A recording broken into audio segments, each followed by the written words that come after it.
어르신들 혹시 무릎이 시큰거리거나 조금만 걸어도 다리가 무겁고 힘드셔서 손주들과 놀러 가기가 쉽지 않으셨던 적 있으신가요? 젊을 때는 하루 종일 걸어도 끄떡없던 다리가 나이가 들면서 점점 약해지는 가장 큰 이유가 바로 골다공증과 칼슘 부족 때문입니다. 많은 분들이 우유만 열심히 마시면은 칼슘은 충분하다고 생각하시지만 사실은 그렇지 않습니다.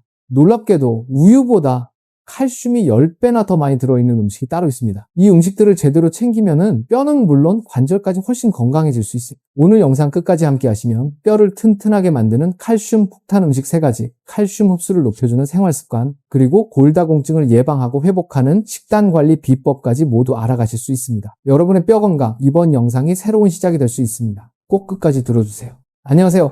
35년째 내과를 진료하고 있는 이태호 교수입니다. 오늘 여러분께 정말 중요한 이야기를 해드리려고 합니다. 바로 칼슘에 관한 이야기인데요. 칼슘을 제대로 드시고 계신지 한번 점검해 보시겠습니까? 우리나라 사람들이 하루에 먹어야 하는 칼슘 권장량은 800에서 1000mg입니다. 그런데 실제로 우리나라 사람들이 하루 평균으로 섭취하는 양은 514mg이에요. 권장량의 절반 정도밖에 못 먹고 있는 거죠. 특히 60세 이상 여성분들은 더 심각합니다. 357mg 밖에 섭취하지 않고 계세요. 필요한 양의 3분의 1 수준입니다. 이 수치가 얼마나 위험한지 아시나요? 이건 단순히 숫자의 문제가 아니에요. 저는 지금까지 수많은 골다공증 환자분들을 만났는데 그 중에서 정말 안타까웠던 한 분을 말씀드릴게요. 68세 김순례 여성분이셨는데 집에서 화장실 가다가 넘어지면서 손목이 완전히 부러지셨어요. 병원에 오셨을 때 보니까 뼈 밀도가 정상인의 절반도 안 되더라고요. 그분이 저한테 하신 말씀이 지금도 기억에 남습니다. 선생님, 저는 매일 우유도 마시고 멸치도 먹었는데 왜 이렇게 됐을까요? 정말 속상하시겠더라고요. 그런데 여기서 중요한 포인트가 있어요. 칼슘이 많이 들어있는 음식을 먹는다고 해서 다 우리 뼈로 가는 게 아니라는 겁니다. 바로 흡수율이라는 게 있거든요. 우유를 100ml 마시면 칼슘이 200mg 들어있어요. 그런데 이 중에서 실제로 우리 몸에 흡수되는 건 32%, 그러니까 64mg 정도밖에 안 됩니다. 나머지는 그냥 몸 밖으로 빠져나가 버려요. 더 충격적인 사실을 알려드릴게요. 골다공증이 진행되면서 나타나는 초기 증상들을 대부분 놓치고 계세요. 첫 번째는 키가 줄어드는 것입니다. 1년에 2cm 이상 키가 줄어든다면 이미 척추뼈가 압박골절을 일으키고 있을 가능성이 높아요. 두 번째는 등이 굽어지는 것입니다. 거울을 보시면서 어깨 높이가 달라졌거나 등이 뒤로 굽어 보인다면 이것도 골다공증 신호일 수 있어요. 세 번째는 밤에 종아리에 쥐가 자주 나는 것입니다. 많은 분들이 단순히 나이 탓으로 생각하시는데 칼슘 부족 때문일 가능성이 높아요. 네 번째는 치아가 약해지는 것입니다. 음식을 씹을 때 치아가 시리거나 잇몸이 자주 붓는다면 턱뼈의 칼슘이 부족해서 그럴 수 있거든요. 다섯 번째는 손톱이 약해지는 것입니다. 손톱이 쉽게 부러지거나 세로로 금이 간다면 이것도 칼슘 부족의 신호예요. 그렇다면 진짜로 뼈에 도움이 되는 음식은 무엇일까요? 오늘 제가 35년간의 임상 경험을 바탕으로 칼슘 흡수율까지 고려한 진짜 효과적인 음식 3가지를 알려드리겠습니다. 하지만 그 전에 먼저 칼슘 부족이 얼마나 위험한지부터 말씀드려야겠어요. 60세 이후에는 칼슘이 빠져나가는 속도가 젊을 때보다 2배나 빨라집니다. 특히 여성분들은 폐경 이후 여성 호르몬이 줄어들면서 더욱 급격하게 뼈가 약해져요. 제가 진료실에서 만난 72세 박영수 남성분은 기침을 심하게 하다가 갈비뼈가 부러지셨어요. 정상적인 뼈라면 기침 정도는 부러질 수 없는데 칼슘이 심하게 부족했던 거죠. 그분이 저한테 말씀하시더라고요. 선생님, 이렇게 될 줄 알았으면 진작에 칼슘을 챙겨 먹었을 텐데요. 골다공증은 정말 조용히 찾아옵니다. 아무 증상 없이 진행되다가 한번 부러지면 삶 전체가 달라져 버려요. 특히 고관절이 부러지면 1년 내 사망률이 20%나 되거든요. 그래서 미리 예방하는 게 정말 중요합니다. 많은 분들이 칼슘 하면 우유부터 떠올리시죠? 하루에 우유 한 컵만 마시면 칼슘은 충분하다고 생각하시는데 여기에 함정이 있어요. 우유의 칼슘 흡수율은 32% 정도밖에 안 됩니다.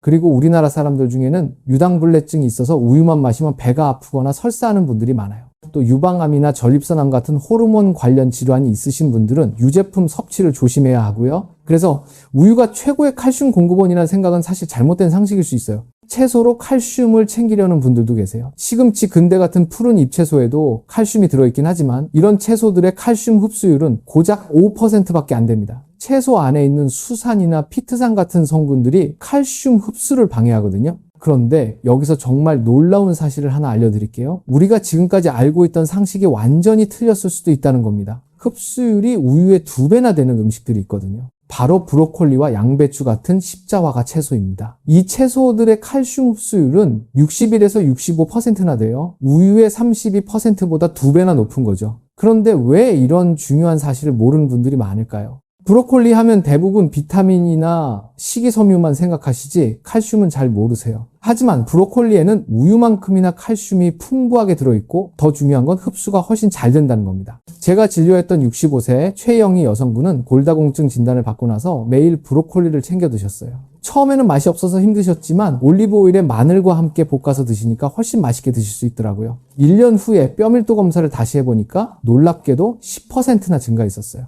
브로콜리의 또 다른 장점은 항산화 성분이 풍부하다는 겁니다. 우리 몸에서 염증이 생기면 뼈에서 칼슘을 빼내서 사용하거든요. 그런데 브로콜리의 항산화 성분이 염증을 줄여줘서 뼈 손실을 막아주는 거죠.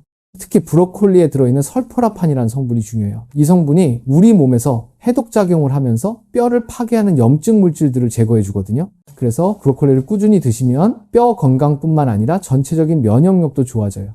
브로콜리를 드실 때 주의사항이 하나 있어요. 갑상선 기능 저하증이 있으신 분들은 너무 많이 드시면 안 됩니다. 브로콜리에 들어있는 고이트로젠 성분이 갑상선 호르몬 생성을 방해할 수 있거든요. 하지만 적당량 드시는 건 전혀 문제 없어요. 하루에 브로콜리 4-5송이 정도면 충분합니다. 양배추도 마찬가지로 칼슘 흡수율이 64.9%나 됩니다. 양배추는 브로콜리보다 부드럽고 맛도 좋아서 많은 분들이 선호하세요. 쌈으로 먹어도 좋고 찜으로 해서 드셔도 좋습니다. 특히 양배추에는 비타민 U가 풍부해서 상처 치유에도 도움이 되고요. 이런 건강 정보 놓치지 않으시려면 구독 한번 눌러주세요. 꼭 도움 드릴게요. 이제 두 번째 칼슘 폭탄 음식을 알려드리겠습니다. 바로 뼈째 먹는 생선이에요. 멸치와 뱅어포 말이죠. 멸치는 100g당 칼슘이 913mg이나 들어있어요. 우유의 4배가 넘는 양이죠. 그런데 여기서 더 놀라운 게 있어요. 뱅어포는 멸치보다도 더 좋습니다. 뱅어포 한 장이 15g 정도 되는데 이 안에 칼슘이 147mg이나 들어있어요. 뱅어포 2장만 드셔도 우유 한 컵보다 칼슘을 더 많이 드실 수 있는 거죠. 이게 바로 우유보다 10배나 효과적인 칼슘 음식이라고 말씀드리는 이유예요. 뱅어포에는 칼슘뿐만 아니라 헥산이라는 성분도 풍부해요. 헥산은 제7 영양소라고 불리는데 노화를 예방하고 염증을 막아주며 콜라겐 생성을 도와줍니다. 건강한 뼈를 만드는데 정말 중요한 역할을 하는 거죠. 특히 뱅어포에 들어있는 DMA와 EPA 같은 오메가3 지방산이 중요합니다. 이 성분들이 뼈를 파괴하는 염증을 줄여주고 뼈를 만드는 조골세포의 활동을 촉진시켜줘요. 그래서 뱅어포를 꾸준히 드시면 뼈 밀도가 증가하는 효과를 볼 수 있습니다. 제가 진료했던 70세 김철수 남성분은 매일 아침 뱅어포 2장씩 드셨어요. 처음에는 고추장 발라서 구워 드시다가 나중에는 잘게 잘라서 볶음밥에 넣어 드시기도 하더라고요. 6개월 후에 뼈 밀도 검사를 해보니까 눈에 띄게 개선되어 있었습니다. 멸치를 드실 때는 브로콜리와 함께 볶아 드시면 정말 좋아요. 멸치의 칼슘과 브로콜리의 높은 흡수율이 만나서 시너지 효과가 나거든요. 그리고 멸치에 들어있는 비타민 D가 칼슘 흡수를 더욱 도와줍니다. 멸치나 뱅어포에는 또 다른 중요한 성분이 있어요. 바로 타우린입니다. 타우린은 근육 수축을 도와주고 심장 기능을 강화시켜주는데 뼈 주변 근육을 튼튼하게 만들어서 골절 위험을 줄여줘요. 주의하실 점은 멸치나 뱅어포에 퓨린 성분이 많이 들어있다는 거예요. 통풍이 있으시거나 요산 수치가 높으신 분들은 너무 많이 드시면 안 됩니다. 하지만 반찬으로 적당량 드시는 건 전혀 문제 없어요. 하루에 멸치는 20g, 뱅어포는 서너 장 정도가 적당합니다. 세 번째 칼슘 폭탄 음식은 두부입니다. 두부 한 모가 300g 정도 되는데 이 안에 칼슘이 100mg 정도 들어있어요. 그리고 단백질도 27g이나 들어있어서 고칼슘 고단백 식품이죠. 여러분, 뼈는 무조건 단단하기만 하면 튼튼한 게 아니에요. 유연성도 있어야 잘 부러지지 않고 골절이 되더라도 뼈가 잘 붙어요. 건강한 뼈는 칼슘뿐만 아니라 단백질, 콜라겐도 충분해야 하는데 두부가 바로 이 두 가지를 다 제공해 주는 거죠. 두부의 특별한 점은 식물성 칼슘이라는 거예요. 동물성 칼슘과 달리 식물성 칼슘은 몸에서 천천히 흡수되면서 오랫동안 효과를 지속시켜줍니다. 그래서 두부를 저녁에 드시면 밤 동안에도 꾸준히 칼슘이 공급되어서 뼈 재생에 도움이 돼요. 제가 진료했던 63세 이예숙 여성분은 고관절 골절 수술을 받으신 후에 뼈가 잘 붙지 않아서 고생하셨어요. 그런데 매일 두부 반 모씩 챙겨 드시고 나서부터는 회복 속도가 눈에 띄게 빨라졌거든요. 단백질이 뼈 재생에 얼마나 중요한지를 보여주는 사례죠. 두부의 또 다른 장점은 소화가 잘 된다는 거예요. 콩을 그대로 드시면 가스가 차고 소화가 안 되는 분들도 두부로 만들면 소화 흡수율이 훨씬 높아져요. 소화력이 약하고 뼈도 약한 분들에게는 정말 좋은 선택입니다. 두부에는 이소플라본이라는 성분도 들어있어요. 이 성분이 여성 호르몬과 비슷한 작용을 해서 특히 폐경 후 여성분들의 골밀도 감소를 막아주는 역할을 합니다. 그래서 갱년기 이후 여성분들에게는 두부가 더욱 도움이 되죠. 두부를 드실 때 주의하실 점이 하나 있어요. 시금치와 함께 드시는 건 피하세요. 시금치의 옥살산과 두부의 칼슘이 만나면 수산칼슘이 만들어져서 뼈로 가는 칼슘 흡수가 줄어들고 결석을 유발할 수도 있거든요. 대신 브로콜리나 당근 같은 채소와 함께 드시면 좋아요. 그런데 여기서 더 중요한 얘기를 해드려야겠어요. 아무리 좋은 칼슘 음식을 드셔도 흡수를 도와주는 성분이 없으면 효과가 반감됩니다. 칼슘 흡수를 돕는 비밀 무기들을 알려드릴게요. 첫 번째는 비타민 D입니다. 비타민 D 없이는 칼슘이 소장해서 흡수될 수 없어요. 하루에 15분 정도만 햇볕을 쬐셔도 비타민 D가 만들어져요. 오전 10시에서 오후 2시 사이에 햇볕이 가장 좋고요. 표고버섯이나 연어에도 비타민 D가 들어있습니다. 두 번째는 마그네슘입니다. 마그네슘은 칼슘을 뼈까지 운반해주는 역할을 해요. 미역, 다시마 같은 해조류나 호두, 아몬드 같은 견과류에 마그네슘이 풍부해요. 특히 마그네슘은 칼슘과 2대1 비율로 섭취하는 게 가장 좋아요. 세 번째는 비타민 K입니다. 비타민 K는 뼈 단백질인 오스테오칼신을 활성화시켜서 칼슘이 뼈에 제대로 침착되도록 도와줘요. 시금치, 케일, 브로콜리에 비타민 K가 많이 들어있어요. 네 번째는 비타민 C입니다. 비타민 C는 콜라겐 합성을 도와주는데 뼈의 30%가 콜라겐으로 이루어져 있거든요. 귤, 오렌지, 키위, 딸기 같은 과일에 비타민 C가 풍부합니다. 반대로 칼슘 흡수를 방해하는 것들도 있어요. 나트륨을 너무 많이 드시면 칼슘이 소변으로 빠져나가요. 하루 나트륨 섭취량은 2000mg 이하로 제한하세요. 탄산음료나 커피를 많이 마시는 것도 칼슘 배출을 늘려요. 특히 탄산음료에 들어있는 인산은 칼슘과 결합해서 흡수를 막아버려요. 술과 담배도 칼슘 흡수를 방해합니다. 알코올은 비타민 D 대사를 방해하고 니코틴은 뼈를 만드는 조골세포의 활동을 억제해요. 카페인도 하루 300mg, 즉 커피 3잔 이상 드시면 칼슘 배출이 늘어납니다. 그런데 여기서 궁금하실 게 하나 있을 거예요. 영양제는 언제 필요할까요? 제가 35년간 환자분들을 진료하면서 내린 결론은 이겁니다. 음식으로 500mg 이상 챙기셨을 때 나머지 부족분만 영양제로 보충하시면 된다는 거죠. 70세 박순자 여성분은 매일 브로콜리, 두부, 멸치를 챙겨 드시면서도 칼슘 영양제를 하루에 1000mg씩 드시고 계셨어요. 혈액 검사를 해보니까 칼슘 수치가 너무 높더라고요. 과량 섭취하시면 신장결석이나 위장장애가 생길 수 있어서 영양제 양을 줄여드렸죠. 영양제를 선택하실 때도 주의사항이 있어요. 탄산칼슘보다는 구연산칼슘이 흡수가 더 잘 돼요. 특히 위산이 부족한 고령자분들에게는 구연산칼슘이 더 적합합니다. 그리고 한 번에 500mg 이상 드시지 마세요. 한꺼번에 많이 드시면 오히려 흡수율이 떨어져요. 영양제를 드실 때는 반드시 주치의와 상담하세요. 특히 다른 약물을 복용하고 계시는 분들은 더욱 조심하셔야 해요. 칼슘이 다른 약물의 흡수를 방해할 수도 있거든요. 이제 실천하기 쉬운 하루, 칼슘 채우기 식단을 알려드리겠습니다. 아침에는 브로콜리 서너 송이를 살짝 데쳐서 올리브 오일에 볶아 드세요. 여기에 두부 4분의 1모 정도를 넣어서 두부국을 끓여 드시고요. 이것만으로도 300mg 정도의 칼슘을 섭취하실 수 있어요. 점심에는 현미밥에 멸치볶음을 반찬으로 드세요. 멸치볶음 할 때 브로콜리를 함께 넣으면 더욱 좋고요. 여기에 양배추 쌈을 곁들이시면 또 200mg 정도 섭취 가능해요. 저녁에는 미역 무침과 구운 뱅어포를 드세요. 미역에도 칼슘이 많고 마그네슘도 풍부해서 칼슘 흡수에 도움이 돼요. 뱅어포 2장이면 약 300mg의 칼슘을 드실 수 있어요. 여기에 두부조림을 하나 더 추가하시면 완벽하죠. 간식으로는 저지방 요구르트 한 컵 정도 드시면 좋아요. 유당불내증이 없으시다면 말이죠. 또는 아몬드 10개 정도와 말린 무화과 2-3개를 드셔도 칼슘 보충에 도움이 됩니다. 이렇게 하시면 하루 1000mg 이상의 칼슘을 음식만으로도 충분히 섭취하실 수 있습니다. 그런데 여기서 정말 중요한 포인트를 하나 더 말씀드릴게요. 칼슘은 한 번에 많이 먹는 것보다 여러 번 나누어서 드시는 게 훨씬 효과적이에요. 우리 몸은 한 번에 500mg 이상의 칼슘을 흡수할 수 없거든요. 그래서 아침, 점심, 저녁으로 나누어서 드시는 게 좋습니다. 그런데 여기서 많은 분들이 걱정하시는 게 있어요. 선생님, 칼슘을 많이 먹으면 혈관에 쌓여서 동맥경화가 생긴다던데요? 이런 걱정 많이 하시죠? 이건 외국 연구 자료에서 나온 얘기인데 서양 사람들은 우리보다 칼슘을 훨씬 많이 먹어요. 미국 60세 이상 여성들은 평균 850mg 정도 드시거든요. 우리나라 같은 연령대 여성분들의 2배 이상이에요. 거기다가 영양제까지 대량으로 드시니까 문제가 생긴 거죠. 하루에 2000mg 이상의 칼슘을 섭취하면 남은 칼슘이 혈관에 쌓일 수 있어요. 우리나라 분들은 평균 칼슘 섭취량이 오히려 부족한 상황이라서 음식으로 적당량 드시는 건 전혀 걱정하지 않으셔도 됩니다. 오히려 부족해서 골다공증 생기는 게 더 큰 문제예요. 또 다른 걱정이 칼슘을 먹으면 신장결석이 생긴다는 거예요. 음식으로는 아무리 드셔도 결석이 생기지 않지만 영양제로 과량 섭취하시면 결석이 생길 수 있어요.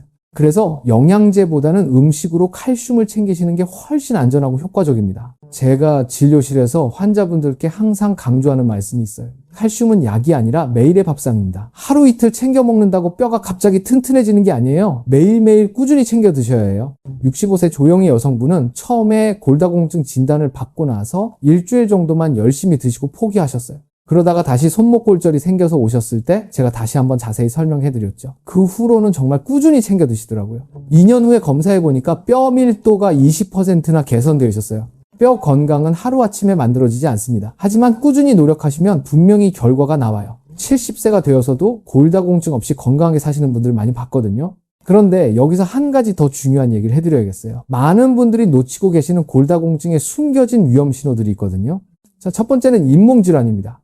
잇몸이 자꾸 붓고 피가 나며 치아가 흔들린다면 이건 단순한 치주 질환이 아닐 수도 있어요. 턱뼈에 칼슘이 부족해서 생기는 현상일 수 있거든요. 그래서 제가 진료했던 69세 장말순 여성분은 치과에서 잇몸병 때문에 치료받고 계셨는데 뼈 밀도 검사를 해보니까 심한 골다공증이 있었어요. 두 번째는 손목과 발목이 자주 시린 증상입니다. 관절염으로 오해하기 쉬운데 실제로는 뼈 밀도가 낮아져서 생기는 증상일 수 있어요. 특히 날씨가 흐리거나 비 오는 날에 더 심해진다면 골다공증을 의심해 보셔야 해요. 세 번째는 머리카락이 얇아지고 잘 빠지는 현상입니다. 모발도 칼슘이 부족하면 약해지거든요. 단순한 노화 현상으로만 생각하지 마시고 전체적인 칼슘 부족을 점검해 보세요. 네 번째는 소화불량과 변비가 자주 생기는 것입니다. 장 근육도 칼슘이 부족하면 제대로 수축하지 못해서 소화 기능이 떨어져요. 특히 식후에 속이 더부룩하고 가스가 찬다면 칼슘 부족을 의심해 볼 필요가 있어요. 다섯 번째는 기억력이 떨어지고 집중력이 부족해지는 것입니다. 뇌세포도 칼슘이 부족하면 제대로 작동하지 못해요. 단순한 건망증으로 넘기지 마시고 칼슘 섭취를 늘려보세요. 마지막으로 정말 중요한 당부 말씀을 드릴게요. 뼈 건강은 칼슘만으로 되는 게 아니에요. 적당한 운동도 꼭 필요해요. 하루 30분 정도 걷기 운동만 해도 뼈가 튼튼해져요. 근력 운동도 일주일에 2-3번 정도 하시면 더욱 좋고요. 특히 체중 부하 운동이 중요해요. 걷기, 계단 오르기, 가벼운 웨이트 트레이닝 같은 운동이 뼈에 자극을 주어서 뼈 밀도를 증가시켜 줍니다. 수영도 좋지만 체중 부하가 없어서 뼈 건강에는 걷기만 못해요.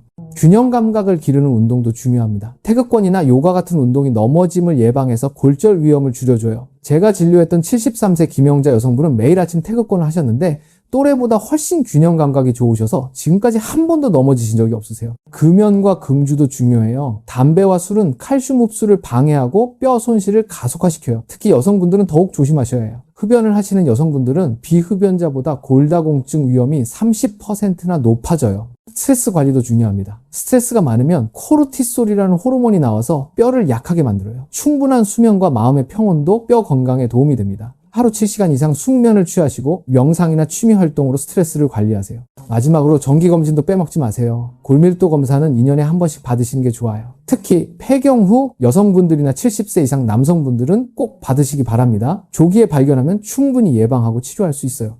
오늘 제가 알려드린 칼슘 폭탄 음식 3가지, 브로콜리, 멸치와 뱅어포, 두부만 제대로 챙겨 드셔도 골다공증 예방과 관리에 큰 도움이 될 거예요. 이 음식들은 특별한 게 아니에요. 우리 주변에서 쉽게 구할 수 있는 식재료들이죠. 중요한 건 꾸준함입니다. 오늘 저녁 밥상에 이 음식들 중에 뭐 하나라도 올려보세요. 그리고 내일도 모레도 계속 챙겨 드시길 바랍니다. 여러분의 뼈 건강 지금부터 시작하세요. 여러분이 건강한 노후를 보내시길 진심으로 바랍니다. 손주들과 함께 공원에서 뛰어놀고 여행도 마음껏 다니시고 아무 걱정 없이 활기찬 삶을 사시길 바라요. 그 첫걸음이 바로 오늘부터 시작하는 올바른 칼슘 섭취입니다. 혹시 비슷한 경험이 있으시거나 궁금한 점이 있으시면 댓글로 알려주세요. 그리고 주변에 뼈 건강이 걱정되는 어르신들께도 꼭 알려주시길 바랍니다. 건강한 노후를 위해 우리 모두 함께 노력해요.